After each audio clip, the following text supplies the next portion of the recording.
आज নিজের দিকে চেয়ে যখন দেখি নিজের পরিধান বস্ত্র আজ মনে মনে ভাবে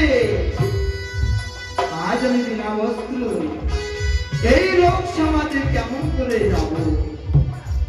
আজ যদি আমাকে দেখি এই লোক সমাজে আমাকে রঙ্গ বেশি তাহলে যে আমাকে ঢিলা খোলা মারবে।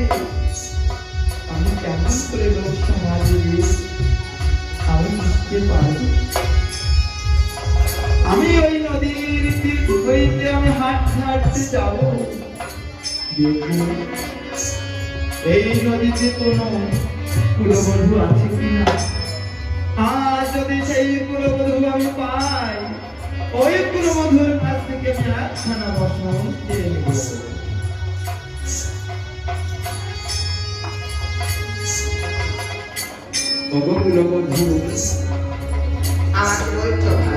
আমাকে কি একখানা বসন দিয়েছে বেটা উলঙ্গ হয়ে বসে আপনাদের মাঝখানে আমরা কোনো জল দিতে পারছি না, বেরিয়ে যাও।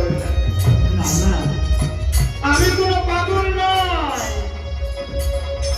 আজ না জানি আমার কোন দোষী আজ আমার এমন হয়েছে। আমাকে দয়া করে তুমি আমাকে একখানা বসন দাও। অঙ্ক আমার ধরে যায় বলে আমার ব্যবসা ঘর থেকে ধরেছ। আমার লজ্জা হইতে আমি নিবারণ করব। আমি যে লোক সমাজে যেতে পারছি না। তুমি আমার ঘরে যাবে না।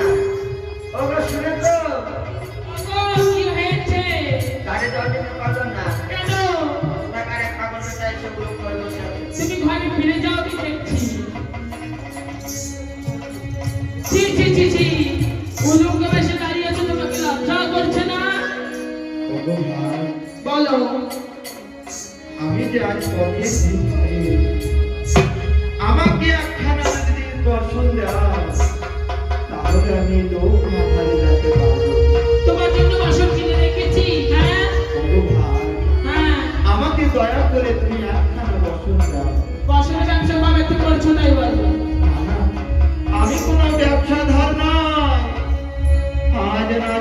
আমার সঙ্গে এমন করে কেমন হয়েছে?